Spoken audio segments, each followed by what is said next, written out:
এখন যদি মুক্তি ঢাকা যায় তাহলে ইচ্ছে না থাকলেও প্রেমের সামনে পড়তে হবে, কারণ একই বাড়িতে তারা থাকবে। তাই প্রেম বিদেশে চলে যাওয়ার পর মুক্তি ঢাকা যাবে। প্রেম বিদেশে যাওয়ার জন্য তৈরি হচ্ছে। প্রিয়া তার লাগেজ ব্যাগ গুছিয়ে দিচ্ছে। রুনা বেগমের মন খুব খারাপ, ইচ্ছে করছে ছেলেকে জড়িয়ে ধরে কাঁদতে, কিন্তু না, উনি কাঁদতে পারবেন না, ছেলের নিষেধ। ছেলের যাওয়ার সময় যদি মায়ের চোখে পানি দেখে তাহলে ছেলে আর বিদেশে যাবেই না। তাই উনি খুব কষ্টে কান্না লুকিয়ে রেখেছে। যখন বুক ফেটে কান্না বেরিয়ে আসতে চায় তখন ছেলের আড়ালে গিয়ে চোখের পানি ফেলে আসেন। আত্মীয় স্বজন সবাই চলে এসেছে প্রেমকে বিদায় দিতে। সবাই প্রেমকে খুব ভালোবাসেন। সবার কাছ থেকে বিদায় নিয়ে প্রেম চলে গেল 5 বছরের জন্য কানাডা। ছেলে যাওয়ার পর রুনা বেগম খুব কাঁদছেন। সব আত্মীয় স্বজন রুনা বেগমকে সান্ত্বনা দিলেন। রুনা, আমাদের সাথে বাড়িতে চল, ওখানে গিয়ে কয়দিন থাকলে তোর ভালো লাগবে। এখানে থাকলে ছেলেটার কথা তোর বেশি মনে পড়বে। বড় ভাই, এখন যেতে পারবো না, অফিসের সব কাজ তো আমাকেই দেখতে হয়। তাছাড়া প্রিয়ারও কলেজ আছে, কয়েকদিন পর সময় করে গিয়ে থেকে আসবো। তুমি বরং মুক্তিকে এখানে পাঠিয়ে দিও। প্রেম চলে গেছে, বাড়িটা খালি খালি লাগছে। প্রিয়া আর মুক্তি আমার সামনে থাকলে আমার ভালো লাগবে। মুক্তিকে বলেছিলাম আমার সাথে আসতে, ও বলল 2 দিন পর আসবে। আচ্ছা, তোমরা গিয়ে ওকে পাঠিয়ে দাও। আচ্ছা ঠিক আছে, আমরা গিয়ে মুক্তকে বরং পাঠিয়ে দিব। তুই ভালো থাকিস, চিন্তা করিস না। আর প্রেম পৌঁছে ফোন দিলে আমাদের জানাস। আচ্ছা মেজো ভাই, জানাবো। আমরা তাহলে এখন যাই বোন, ভালো থাকিস। কোনো সমস্যা হলে আমাদেরকে জানাস, আর সময় করে কয়েকদিনের জন্য বাড়িতে গিয়ে থেকে আসিস। আচ্ছা। একে একে সব আত্মীয় স্বজন চলে গেলেন। রুনা বেগম ছেলের ঘরে গিয়ে ছেলের ছবি দেখে খুব কাঁদতে লাগলেন। প্রিয়াও তার মায়ের সাথে কাঁদছে। প্রিয়ার বাবা মারা যাওয়ার পর প্রিয়া এভাবে আর কাঁদেনি। আজ ভাইয়ার জন্য খুব কষ্ট হচ্ছে। প্রিয়া তার রুমে গিয়ে তাড়াতাড়ি মুক্তিকে ফোন দিল। হ্যালো প্রিয়া। ওপাশ থেকে প্রিয়া খুব কাঁদছে। মুক্তি বুঝতে পারলো প্রেম চলে গেছে, তাই প্রিয়া খুব কাঁদছে। প্রিয়া, কি হয়েছে, কাঁদছিস কেন? তুই তাড়াতাড়ি ঢাকা চলে আয়, ভাইয়া চলে গেছে। আমার একটু ভালো লাগছে না। তুই আসলে আমার আর মায়ের ভালো লাগবে। আচ্ছা, আমি কালকেই চলে আসব। কালকেই চলে আসিস, দেরি করিস না। আচ্ছা ঠিক আছে। পরের দিন মুক্তি বাড়ির সবার কাছ থেকে বিদায় নিয়ে ঢাকায় চলে এলো। মুক্তি আসার পর রুনা বেগম আর প্রিয়াকে সে নানানভাবে খুশি রাখত, মন খারাপ করতে দিত না। আর প্রেমও প্রতিনিয়ত মা বোনের সাথে ফোনে কথা বলতো, যাতে তাদের মন খারাপ না হয়। মুক্তি পুরো বাড়িটাকে হাসি খুশিতে মাতিয়ে রাখতো সবসময়। মুক্তি যেখানেই যায় সেখানেই সে হাসি খুশিতে সবাইকে মাতিয়ে রাখে। তাই তো সবাই মুক্তিকে খুব পছন্দ করে। এভাবে অনেকদিন কেটে গেল। মুক্তি এখন পূর্ণ যুবতী, আগের থেকে আরো অনেক সুন্দরী হয়েছে। কলেজের প্রায় সব ছেলেরাই ওর জন্য পাগল। আর পাগল হবে না কেন, কলেজের সবচেয়ে সুন্দর মেয়ে তো মুক্তি। বাড়িতে মুক্তির জন্য প্রতিদিন বিয়ের প্রস্তাব আসে অনেক ভালো ভালো জায়গা থেকে। কয়েকদিন আগে মুক্তির চাচাতো বোন মৌয়ের রানা সাহেবের মেয়ে বিয়েতে রানা সাহেবের বন্ধুর ফ্যামিলি এসেছিলেন। বিয়েতে মুক্তিকে দেখে রানা সাহেবের বন্ধুর ছেলে আকাশ আর তার বাবা মা খুব পছন্দ করে ফেলেছেন। পরের দিনই তারা বিয়ের প্রস্তাব নিয়ে আসেন। মুক্তির ফ্যামিলির সবাই আকাশকে পছন্দ করেছে, কারণ ছেলে বিদেশ ফেরত ডাক্তার, হ্যান্ডসাম, স্মার্ট, সব দিক থেকেই ভালো। শুধু মুক্তির বাবা আর ফুফুর অমত আছে। তাই মুক্তির ফ্যামিলি থেকে বলা হয়েছে তারা আরো পরে মুক্তির বিয়ে দিবেন। সেই জন্যই তাদের বিয়ের কথাবার্তা এগোচ্ছে না। আকাশের পরিবার থেকে বলেছে তারা অপেক্ষা করবে। মুক্তির বাবার ভয় বিয়ের পর আকাশ ওনার মেয়েকে আমেরিকা নিয়ে চলে যাবে। ওনার ইচ্ছে মেয়েকে দেশে একটা ভালো ছেলের কাছে বিয়ে দিবে, যাতে সবসময় মেয়েকে দেখতে পারেন। একটাই মাত্র মেয়ে ওনার। আর রুনা বেগম কেন আমত করেছেন সেটা উনি মুখে বলেননি, শুধু বলেছেন আমি এই বিয়েতে রাজি না। আসলে রুনা বেগমের ইচ্ছে ওনার ছেলে প্রেমের সাথে মুক্তির বিয়ে দিবেন। এখন শুধু ছেলের কানাডা থেকে আসার অপেক্ষা। প্রেম যদি মুক্তিকে পছন্দ করে তাহলে তিনি মুক্তিকে ওনার বাড়ির বউ করে নেবেন, কারণ তিনি জোর করে কোনো কিছু ছেলের উপর চাপিয়ে দিতে চান না। ডক্টর আকাশ মুক্তিকে খুব পছন্দ করে। ডক্টর আকাশ আর মুক্তির বাড়ি একই গ্রামে। ডক্টর আকাশ আমেরিকা থেকে আসার পর বাবা মায়ের সাথে গ্রামেই থাকে। গ্রামে একটা উন্নত মানের হাসপাতাল তৈরি করছে। মাঝে মাঝে রোগীর অপারেশনের জন্য বড় বড় হাসপাতাল থেকে ওনাকে খবর পাঠানো হয়। সেই সুবাদে প্রায় ডক্টর আকাশের ঢাকায় যেতে হয়। ডক্টর আকাশ আজকেও ঢাকায় এসেছে। সে জানে মুক্তি ঢাকায় থাকে। তার খুব ইচ্ছে করছে মুক্তিকে দেখতে, কিন্তু মুক্তি তো তার সাথে দেখা করবে না, ফোনেই কথা বলতে চায় না। আকাশ সবসময় ফোন দিলেও কিছুক্ষণ কথা বলার পর বিভিন্ন বাহানা দিয়ে ফোন রেখে দেয়। আকাশ আর মুক্তি ফোনে কথা বলছে। হ্যালো ম্যাম, কেমন আছেন? ভালো আছি। কেন ফোন দিয়েছেন? আশ্চর্য, অন্য কোনো কথা না বলেই ডাইরেক্ট বলে দিলে কেন ফোন দিয়েছি। মুক্তি একটু লজ্জা পেয়ে গেল। না মানে এমনি জিজ্ঞেস করলাম। ওকে, সমস্যা নেই। আপনি কেমন আছেন? আকাশ একটু হাসলো। যাক, পরে হলেও তো আমাকে একজন জিজ্ঞেস করেছে যে আমি কেমন আছি। মুক্তি আবার খুব লজ্জা পাচ্ছে। ঠিকই তো, ওনাকে এভাবে বলা আসলেই উচিত হয়নি। মুক্তি, আমি ঢাকায় এসেছি। মানে তুমি কি আমার সাথে একটু দেখা করবে? মুক্তি এই কথা শুনে মাথায় আকাশ ভেঙে পড়ল। মুক্তি আজ পর্যন্ত কোনো অপরিচিত ছেলের সাথেই দেখা করেনি। দেখা করব? না মানে আমি কোনো ছেলের সাথে কোনোদিন দেখা করিনি, আর আমার বাড়িতে জানলে সমস্যা আছে। কোনো ছেলের সাথে দেখা করনি তাতে কি হয়েছে? আমি আর অন্য ছেলে কি এক? আর আমার তো মনে হয় না যে আমার সাথে দেখা করলে তোমার ফ্যামিলিতে কেউ কিছু মনে করবেন। আকাশের সাথে দেখা করলে কেউ কিছু বলবে না, সেটা মুক্তিও জানে। এই কথা সে এমনিতেই বলেছে, দেখা না করার জন্য। আসলে মুক্তির ফ্যামিলির সবারই আকাশকে খুব পছন্দ করে। মুক্তির ভাবিরা প্রায় মুক্তিকে ফোন করে জিজ্ঞেস করে মুক্তির আকাশকে পছন্দ হয়েছে কিনা। মুক্তি বলে দিয়েছে এখনই সে বিয়ে করবে না। মুক্তি এখন আর কোনো বাহানা খুঁজে পাচ্ছে না। এখন সে কি বলবে, চিন্তায় পড়ে গেছে। কি ব্যাপার, চুপ করে আছো যে? না মানে আচ্ছা ঠিক আছে, তাহলে একটা কাজ করি। আমি বাবাকে ফোন দিয়ে বলি রানা আঙ্কেলের কাছ থেকে আমাদের দেখা করার অনুমতি নিয়ে নিতে। মুক্তি এই কথা শুনে অবাক হয়ে গেছে। মুক্তি তো জানে যদি আকাশ আর মুক্তির দেখা করার কথা যদি ওর বাড়ির লোক শুনে তারা তো আরো খুশি হয়ে যাবে, আর মনে করবে মুক্তি আকাশকে পছন্দ করে ফেলেছে। তখন মুক্তির বাবাও আর অমত করবেন না। আরে না না না, আপনার কি মাথা খারাপ নাকি? মনে তো হয়। আচ্ছা ঠিক আছে, কাল বিকেলের দিকেই দেখা করব, কিন্তু আপনি কাউকে বলতে পারবেন না আমাদের দেখা করার কথা। ওকে ম্যাডাম, আপনার যা ইচ্ছা।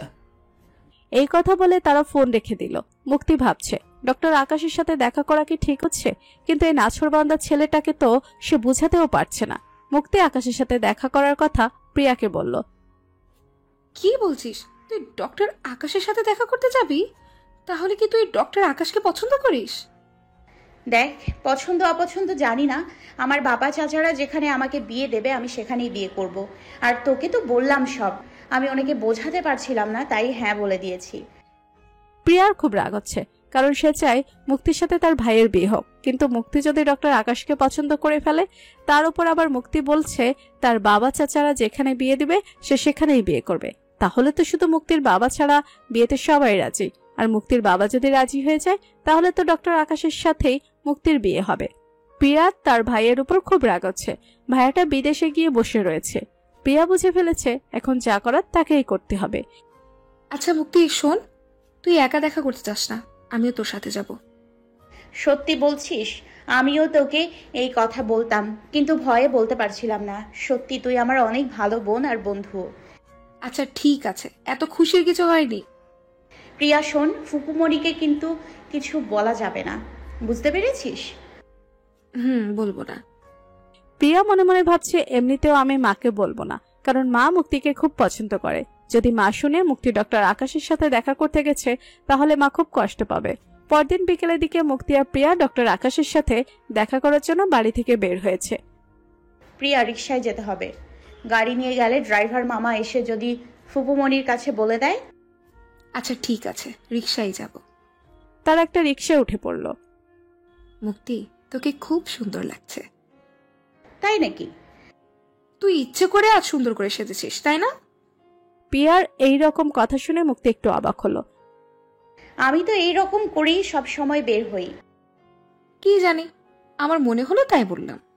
প্রিয়া আর কোনো কথা বলল না, আর মুক্তি ভাবতে লাগলো প্রিয়া এরকম কথা কেন বলল। কিছুক্ষণ পর তারা সেই রেস্টুরেন্টের সামনে চলে এলো। রেস্টুরেন্টের সামনে গাড়ি নিয়ে একটা সুন্দর হ্যান্ডসাম ছেলে দাঁড়িয়ে আছে। লম্বা চওড়া সুঠাম দেহি, স্মার্ট, ফর্সা, সব মিলিয়ে এক কথায় অসাধারণ একটা ছেলে। তারা সেই রেস্টুরেন্টের সামনে এসে রিক্সা থেকে নামলো। আকাশ প্রিয়াকে দেখে একটু অবাক হলো। সে মনে করেছিল মুক্তি একাই আসবে। আকাশ এগিয়ে গেল। তোমাদের আসতে কোনো সমস্যা হয়নি তো? না, কোনো সমস্যা হয়নি। আচ্ছা চলো ভেতরে যাই। তারা তিনজন রেস্টুরেন্টের ভিতরে গিয়ে আলাদা একটা সুন্দর রুমে বসলো। মুক্তি আর প্রিয়া বুঝতে পারলো যে রেস্টুরেন্টের এই রুমটা আলাদাভাবে বুকিং করা হয়েছে। তারা তিনজন একটা টেবিলে বসলো। আকাশ প্রিয়াকে উদ্দেশ্য করে বলল, তুমি তো রোনা আন্টির মেয়ে তাই না? জি। তোমার নাম? আমার নাম প্রিয়া। ও, তো কেমন আছো প্রিয়া? জি ভালো আছি, আপনি ভালো আছেন? কি জানি, বলতে পারবো না আমি কেমন আছি। আশ্চর্য, আপনি কেমন আছেন সেটা আপনি জানেন না? আকাশ মুক্তির দিকে তাকিয়ে, আসলে আমার ভালো থাকা আর মন্দ থাকা এখন অন্য একজনের কন্ট্রোলে, তাই না মুক্তি? মুক্তি কিছু বলল না। তুমি কেমন আছো মুক্তি? ভালো। মুক্তি কিছু জিজ্ঞেস করতে যাচ্ছিল। না, আমি ভালোই আছি, কষ্ট করে আর জিজ্ঞেস করতে হবে না, থাক। মুক্তি একটু লজ্জা পেয়ে গেল। আসলে কালকের কথাটাই আকাশ মুক্তিকে মনে করিয়ে দিল। আকাশ ওয়েটারকে ডেকে আনলো। নাও প্রিয়া, আজ তুমি বলো কি খাবে, তোমার ইচ্ছে মতো আমরা আজ খাবো, তুমি অর্ডার দাও। না না, আমি না, আপনি অর্ডার করেন। মুক্তি, তাহলে তুমি অর্ডার করো। আসলে আমরা দুপুরের খাবার একটু আগে মাত্র খেয়েছি। রেস্টুরেন্ট যখন বসেছি তাই কিছু তো অর্ডার করতে হবে। হালকা কিছু অর্ডার করলে আমার মনে হয় ভালো হবে। আকাশ মেনু কার্ডের হালকা যা কিছু আছে সব অর্ডার করে দিল। আচ্ছা প্রিয়া, তুমি আমায় বলো, আমাকে তোমার কেমন লাগছে? তুমি তো আমাকে প্রথম দেখলে। প্রথমত আমি আপনাকে প্রথম দেখিনি, মৌ আপুর বিয়েতে আমি আপনাকে প্রথম দেখেছি। আর দ্বিতীয়ত আপনাকে তো ভালোই লেগেছে, খারাপ লাগার মতো তো কিছু নেই। ও, বিয়েতে আমাকে তুমি প্রথম দেখেছো? সরি, আমি তোমাকে বিয়েতে দেখতে পাইনি মনে হয়। আসলে বিয়েতে আমি একজনকে দেখেই চোখ ফেরাতে পারছিলাম না, অন্যদিকে আবার কখন তাকাবো? এই কথাটা আকাশ আস্তে আস্তে বলল। মুক্তি আর প্রিয়া বুঝতে পারল না। শোনো প্রিয়া, আমি আমার একটা মনের কষ্ট তোমার সাথে শেয়ার করতে চাই। জি বলুন। আসলে আমি যাকে প্রতিনিয়ত মিস করি, যাকে শুধু ঘুমিয়ে নয় জেগে থেকেও তাকে চোখের সামনে সারাক্ষণ দেখতে পাই, তাকে যদি আমি অবসর টাইমেও একটা ফোন দেই তাহলে সে বিভিন্ন এক্সকিউজ দেখিয়ে আমার ফোন রেখে দিবে। এখন কি করা যায় বলো তো? তুমি প্লিজ, তুমি এই বিচারটা করো। আসলে আমার মনে হয় সে আপনাকে পছন্দ করে না। প্রিয়ার এই কথা শুনে মুক্তি একটু চমকে গেল। প্রিয়া সরাসরি এই কথা বলে দিল। এখন ডক্টর আকাশ কি মনে করবে? আমার কিন্তু সেটা মনে হয় না, আমার কাছে মনে হয় সে আমাকে পছন্দ করে। আকাশের এই কথা শুনে মুক্তি তো আরো অবাক। সে ভাবছে আমি আকাশকে পছন্দ করি কি পছন্দ করি না সেটা আমি নিজেই জানি না, কিন্তু তারা দুজন ঠিকই জানে। এর মধ্যে খাবার চলে এলো। মুক্তি আর প্রিয়া এতগুলো খাবার দেখে আশ্চর্য হয়ে গেল। মুক্তি আকাশকে উদ্দেশ্য করে বলল, আপনি কয়দিন ঢাকায় থাকবেন? কাল চলে যাব। ও আচ্ছা। মুক্তি, তুমি বাড়িতে যাবে না? না, এখন যাব না, কলেজ আছে। তুমি তোমার কলেজে আমাকে একদিন নিয়ে যাবে। মুক্তি বুঝতে পারলো আকাশ আবার দেখা করার জন্য বাহানা খুঁজছে। আচ্ছা, নিয়ে যাব। মুক্তি, আমরা কি এখন চলে যাব নাকি আরো একটু থাকবো? হ্যাঁ, আসলে আমাদের এখন যাওয়া দরকার। সন্ধ্যা হয়ে আসছে, বাড়িতে ফুপুমণি চিন্তা করবে। একটু আগেই তো আসলে, এখনই চলে যাবে? হ্যাঁ, এক্ষুনি যেতে হবে। আচ্ছা ঠিক আছে, তাহলে ফোনে কথা হবে। মুক্তি মাথা নাড়িয়ে হ্যাঁ সম্মতি দিল। চলো তোমাদের বাসায় পৌঁছে দিই। না, আমরা একাই যেতে পারবো। আমি জানি তোমরা একা যেতে পারবে, কিন্তু আমি পৌঁছে দিলে সমস্যা কোথায়? না আসলে আকাশ ভাইয়া, আমরা মাকে বলেছি আমরা বান্ধবীর বাসায় যাচ্ছি। এখন যদি আপনি আমাদের বাসায় পৌঁছে দেন আর মা যদি দেখে ফেলে তাহলে মা খুব রাগ করবে। আর আমরা কখনো এভাবে কারোর সাথে দেখা করিনি, তাই আমাদেরও খুব ভয় করছে। হ্যাঁ, এভাবেই কাউকে না বলে দেখা করা ঠিক না। এজন্যই তো আমি মুক্তিকে বলেছিলাম আমাদের দুজনের ফ্যামিলি থেকে অনুমতি নিয়ে নিতে। সেটা আমিই করতাম, কিন্তু মুক্তি তো আমাকে মানা করলো। না না না, অনুমতি নেওয়ার দরকার নেই। আচ্ছা, আমরা এখন যাই, দেরি হয়ে যাচ্ছে। আচ্ছা ঠিক আছে, তাহলে তোমাদের কথাই রাখলাম। আকাশ মুক্তি আর প্রিয়াকে একটা রিক্সা ডেকে উঠিয়ে দিল। রিক্সা যখন কিছুটা দূর আসলো তখন মুক্তি পিছনে ফিরে দেখে আকাশের গাড়ি তাদের পেছন পেছন আসছে। মুক্তির অনুমান ঠিক আছে কিনা দেখার জন্য সে প্রিয়াকে বলল পেছনে দেখতে। প্রিয়াও দেখলো আকাশ গাড়ি নিয়ে পিছনে আসছে। মুক্তি মনে মনে ভাবছে ছেলেটা খুব কেয়ারিং। মুক্তি মেয়েদেরকে কেয়ারিং করা ছেলেদের খুব পছন্দ করে। আসলে তার ফ্যামিলির সব ছেলেরাই মেয়েদেরকে খুব কেয়ার করে, সে ছোটবেলা থেকেই দেখে আসছে। তারা বাসার সামনে এসে রিক্সা থেকে নেমে গেল। সেটা দেখে আকাশও গাড়ি ঘুরিয়ে চলে গেল। মুক্তি সেটা লক্ষ্য করেছে। তারা বাড়ির ভেতরে চলে গেল।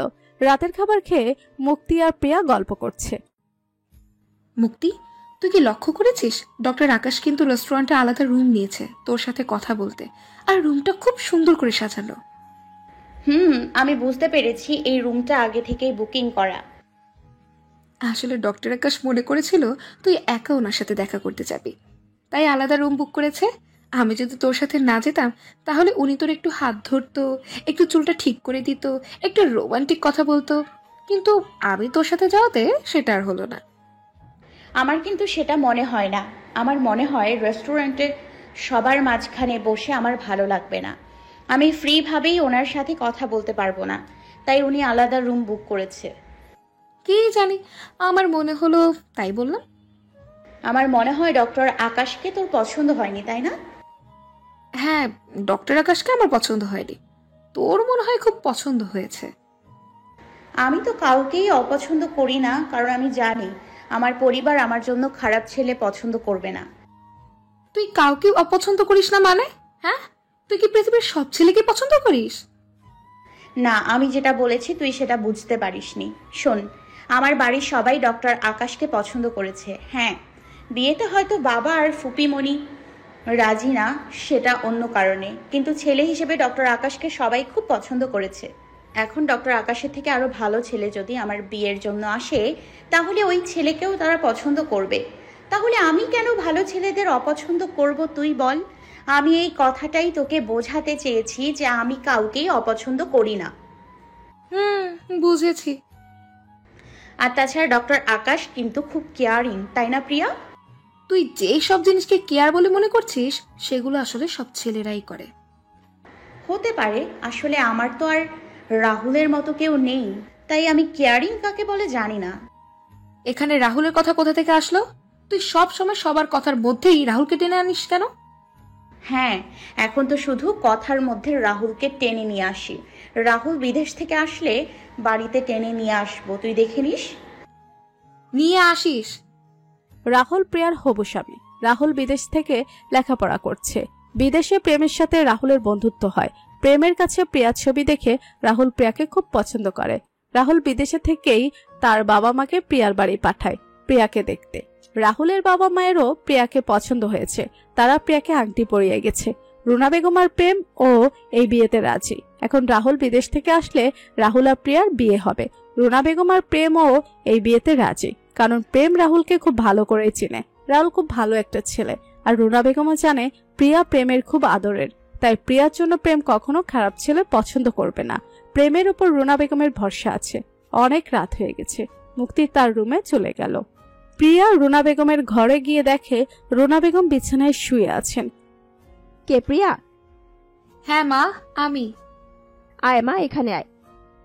প্রিয়া রুনা বেগমের কাছে গিয়ে বসলো। কি ব্যাপার, ঘুম আসছে না? না মা, ঘুম আসছিল না। মা, তুমি কি ঘুমিয়ে গিয়েছিলে? না, এইমাত্র বিছানায় শুলাম। মা, তুমি ওষুধ খেয়েছো? ওষুধ তো মুক্তি খাইয়ে দিয়ে গেল। আমি তো সবসময় ওষুধের কথা ভুলে যাই। এই মেয়েটার তো সব দিকেই খেয়াল থাকে। সব সময় এসে জিজ্ঞেস করবে আমি টাইম মতো খাবার খেয়েছি কিনা, ওষুধ খেয়েছি কিনা, ব্যায়াম করেছি কিনা। তো ডাক্তার আঙ্কেল তো এখন আমাকে কিছু বলে না। আমার উপর নাকি ওনার ভরসা নেই, তাই সবকিছু ওকেই বলে আর ওকেই সবকিছু বুঝিয়ে দেয়। সত্যি মা, মুক্তি আমাদের এই বাড়িটাকে অনেক আঁকড়ে রেখেছে, তাই না?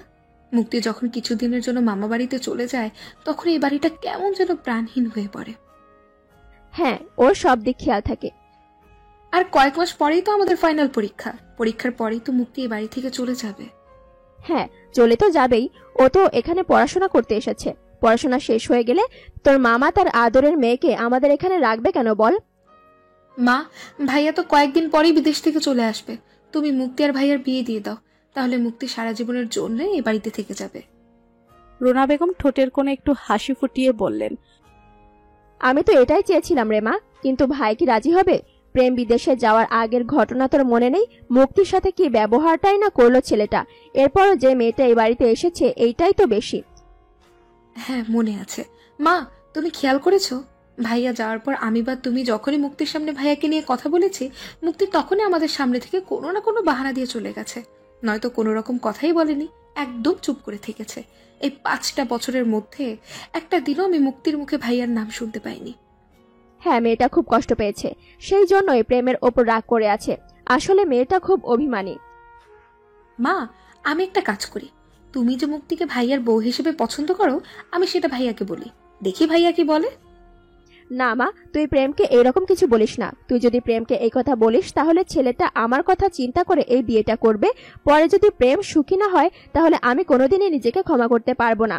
মা, আমি তোদের দুই ভাই বোনকে নিজের ইচ্ছে মতো তোদের ওপর কিছু চাপিয়ে দেইনি। সেই জন্যই তো তোরা আমাকে বন্ধুর মতো সব কথা শেয়ার করতে পেরেছিস। আমি অন্য মায়ের মতো তোদের বড় করিনি। আমি চাই আমার দুইটা ছেলে মেয়ে যাতে জীবনে সুখী হয়। তোরা যেন কোনো সময় বলতে না পারিস মায়ের জন্য আমাদের জীবনটা নষ্ট হয়ে গেছে। রাহুলের সাথে তোর বিয়ের কথাবার্তা বলার আগে তোকেও আমি বারবার জিজ্ঞেস করেছি যে রাহুলকে তোর পছন্দ হয়েছে কিনা। হ্যাঁ মা, জিজ্ঞেস করেছো? দেখ মা, প্রেম বিদেশে 5টা বছর থেকে আসবে। 5টা বছর অনেক সময়। ছেলেটার মনে কি আছে তা আমরা জানি না। তার উপর ছেলেটা বিদেশে যাওয়ার আগে মুক্তি ওকে ভালোবেসে জেনেও মেয়েটার সাথে ওই রকম একটা ব্যবহার করলো। সেটা জেনেও আমি প্রেমকে কিভাবে বলবো যে তুই মুক্তিকে বিয়ে কর? যদি প্রেমের মনে অন্য কিছু থেকে থাকে তাহলে আমার ছেলেটা তো আমার চাপে পড়ে বিয়ে করে কখনোই সুখী হতে পারবে না। আর প্রেম যদি মুক্তিকে ভালোবাসতে না পারে তাহলে মুক্তিও সুখী হতে পারবে না। আর তখন আমি তোর মামাকে কি জবাব দিব? তোর ছোট মামার একটা মাত্র মেয়ে, জীবনের থেকে বেশি মেয়েটাকে ভালোবাসে। এই মেয়েটা যাতে কষ্ট না পায় সেই জন্য আমার ভাইটা দ্বিতীয় কোনো বিয়েই করেনি। সেই মেয়ে যদি আমার বাড়ির বউ হয়ে কষ্ট পায় তাহলে আমি সবার কাছে অপরাধী হয়ে যাব মা। তাই এত অধৈর্য হওয়ার কোনো দরকার নেই। প্রেম আগে দেশে আসুক, আসার পর যদি সে মুক্তিকে পছন্দ করে তাহলে আমার থেকে খুশি আর কেউ হবে না। তোমার মনে হয় সে পর্যন্ত তুমি মুক্তিকে আটকে রাখতে পারবে? ওর জন্য এত ভালো ভালো বিয়ের প্রস্তাব আসছে, তারপর ডক্টর আকাশে বাড়ির লোক তো আঠার মতো লেগে আছে। মুক্তির ফাইনাল পরীক্ষার আগে পর্যন্ত তোর মামারা মুক্তিকে বিয়ে দিবে না, আর প্রেম তো তার আগেই চলে আসবে। প্রিয়া চোখে মুখে তবুও চিন্তার ছাপ। রুনা বেগম প্রিয়াকে আদর করে বললেন, মুক্তিকে খুব ভালোবাসিস তাই না? এমনিতে তো একটু পর পর সারাদিনই এইটা ওইটা নিয়ে ঝগড়া করছিস। ওই ঝগড়াটাও এক ধরনের ভালোবাসা মা। রুনা বেগম হাসলেন। মা, ভাইয়া যদি অন্য কাউকে বিয়ে করে তাহলে আমি জানি না সে কেমন হবে, তবে মুক্তিকে যদি ভাইয়া বিয়ে করে তাহলে আমি দূরে থেকেও তোমাকে নিয়ে নিশ্চিন্তে থাকতে পারবো। মুক্তি তোমাকে অনেক ভালোবাসে। শোন মা, মুক্তি আর প্রেমের জোড়া যদি আল্লাহ একসাথে লিখে রাখেন তাহলে অবশ্যই মুক্তি আমাদের এই বাড়িতে বউ হয়ে আসবে। আর আমাকে নিয়ে তোরা চিন্তা করিস না, আমি তোদের নিয়ে চিন্তা করি। তোরা দুই ভাই বোন যাতে সবসময় ভালো থাকিস। মা, তুমি আমাদের দুই ভাই বোনকে যেভাবে বড় করেছো আমরাও তোমাকে কোনোদিন কষ্ট দেব না। তুমিও যাতে কোনো সময় বলতে না পারো যে আমাদের স্বাধীনতা দিয়ে তুমি ভুল করেছো। কিন্তু মেয়ের কথা শুনে ওনার চোখে পানি এসে গেল। প্রিয়ার চোখ দিয়েও পানি পড়ছে। রুনা বেগম প্রিয়ার চোখ মুছে দিলেন। জামা, অনেক রাত হয়েছে, এখন ঘুমিয়ে পড়। আচ্ছা মা, তুমিও ঘুমিয়ে পড়ো। পরদিন সকালে প্রিয়ার নামাজ পড়ে আর ঘুম আসছে না। সে ভাবছে মায়ের কথা মাথায় নেওয়া যাবে না, আমি ভাইয়াকে বরং একটাবার মুক্তির কথা বলে দেখি। আর আমার মনে হয় না ভাইয়া গল্প অপর অন্য কাউকে ভালোবাসতে পেরেছে। যদি অন্য কাউকে ভালোবাসতো তাহলে আমাকে অবশ্যই বলতো। আমি আজকেই ভাইয়াকে ফোন করে সবকিছু বলবো, দেখি ভাইয়া কি বলে। প্রিয়া ভাবার মাঝখানে মুক্তি প্রিয়ার ঘরে ঢুকলো। প্রতিদিন মুক্তি প্রিয়াকে এসে ঘুম থেকে ওঠায়। প্রিয়া, তুই তো আজ জেগে আছিস, কি ব্যাপার? রাহুল ভাইয়ার কথা ভাবছিস বুঝি? হ্যাঁ, আমার তো আর রাহুল ছাড়া ভাবার আর কেউ নেই। আছে বুঝি? জানি না। মুক্তি হাসলো। এখন বিছানা থেকে ওঠ, কলেজে যেতে হবে তো। আমার শরীরটা ভালো নেই, আমি আজ কলেজে যেতে পারবো না। তুই একাই আজ চলে যা। কেন, কি হয়েছে তোর? ফুপুমণিকে বলবো ডাক্তার আঙ্কেলকে খবর দিতে? না, ডাক্তার আঙ্কেলকে খবর দিতে হবে না। মাথাটা একটু ধরেছে, একটু রেস্ট নিলেই হবে। দে, আমি তোর মাথাটা একটু টিপে দেই। না, আমার মাথা টিপতে হবে না। তুই গিয়ে কলেজে যাওয়ার জন্য তৈরি হয়ে নে। আচ্ছা ঠিক আছে। এই বলে মুক্তি প্রিয়ার রুম থেকে চলে গেল। প্রিয়া শরীর খারাপের বাহানা দিয়ে কলেজে গেল না, মুক্তিকে কলেজে পাঠিয়ে দিল। মুক্তি কলেজে যাওয়ার পর প্রিয়া প্রেমকে ফোন দিল। হ্যালো ভাইয়া, কেমন আছো? ভালো আছি রে। আমার পাগলি বোনটা কেমন আছে? ভালো আছি ভাইয়া। শুন, সব সময় ভালো থাকবি।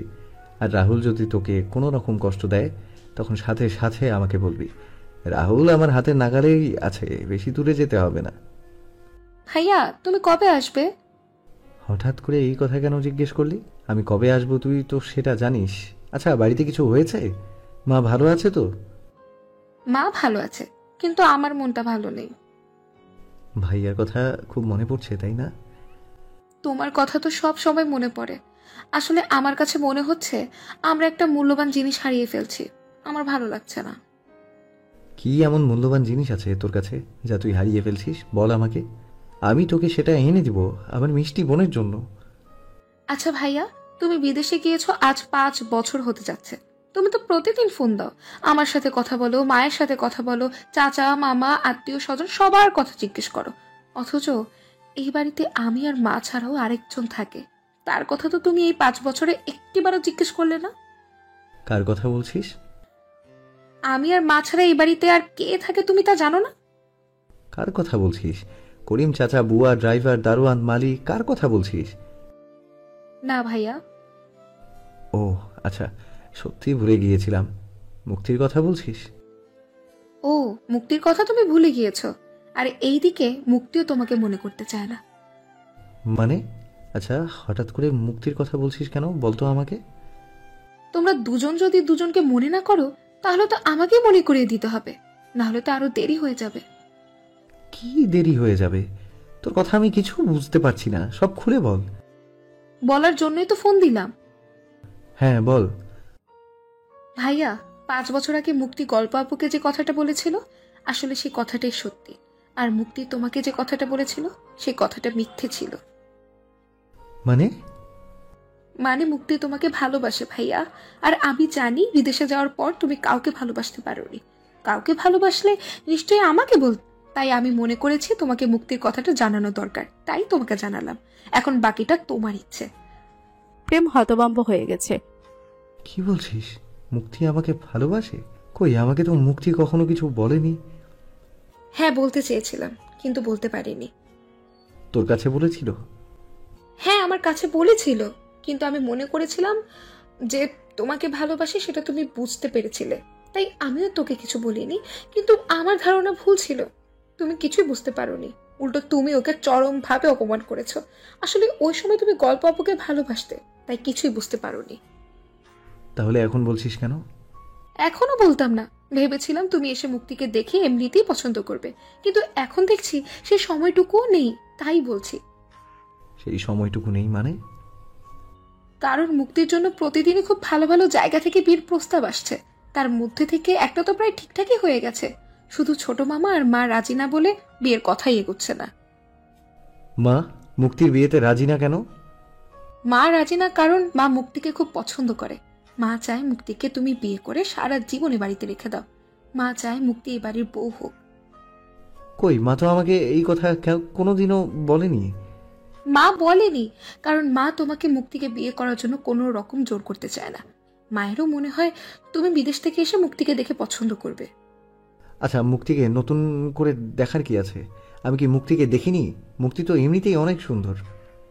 না ভাইয়া, মুক্তি আগে থেকে আরো অনেক সুন্দর হয়েছে। তুমি জানো না, মুক্তির জন্য কলেজে প্রায় ছেলেরাই পাগল।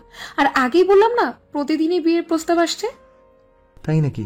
মুক্তি এতটা সুন্দর হয়েছে? তাই সুন্দরী ম্যাডাম কয়টা প্রেম করে? একটাও না, কিন্তু ইদানিং ডক্টর আকাশকে নিয়ে খুব ভাবছে। ডক্টর আকাশকে? একটু আগে যে বললাম মামা বাড়ির সবাই একটা ছেলেকে খুব পছন্দ করেছে, সেই ডক্টর আকাশ। ও সবার সাথে তাহলে মুক্তিও পছন্দ করে ফেলেছে? তাহলে তুই যে বললি মুক্তি আমাকে ভালোবাসে। তোমাকে তো ভালোবাসে সেটা 5 বছর আগেই বলেছিল, কিন্তু এই 5 বছরে একবারও তোমার কথা বলেনি, আর তোমার কথা শুনতেও চায় না। এই 5 বছরে আমাকে একবারও মনে করেনি? মনে করবে কিভাবে? তুমি যাবার আগে ওকে অনেক কষ্ট দিয়ে গেছো। তুমি মুক্তিকে বেড়েছো, বকেছো, এমন কি বলেছো ও যেন কোনোদিনও তোমার সামনে না আসে। আরে পাগলি, আমি কি জানি ওই ম্যাডাম আমাকে ভালোবাসে? হ্যাঁ, তুমি তো কিছুই জানো না আর কিছুই বোঝো না। এই 5 বছরে মুক্তি আমার কথা একবারও মনে করেনি। মুক্তি কি আমাকে এখনো ভালোবাসে? আমার মনে হয় ভাইয়া, মুক্তি তোমাকে এখনো ভালোবাসে। মুক্তি শুধু তোমার উপর অভিমান করে আছে। অভিমানটা এতটাই গভীর হয়েছে যে তার ভারে ভালোবাসাটা চাপা পড়ে আছে। সেটা মুক্তি নিজেও জানে না। তোমাকে সেই অভিমানে ভাঙিয়ে ভালোবাসাটা জাগিয়ে তুলতে হবে ভাইয়া। এই 5 বছরের রাগ অভিমান আমি কি করে ভাঙাবো? কেন ভালোবাসা দিয়ে ভাঙাবে? আচ্ছা, মুক্তি ওই ডক্টরকে পছন্দ করে ফেলেছে? একটু একটু পছন্দ করে। আর পছন্দ করবে না কেন? ডক্টর আকাশ তো অনেক সুন্দর, স্মার্ট, হ্যান্ডসাম, আরো অনেক কেয়ারিং। আমার তো মনে হয় অন্য কিছু না হোক, ওনার কথার জাদু দিয়েই উনি মুক্তিকে বশ করে ফেলবে। প্রেম একটু রাগ হয়ে বলল,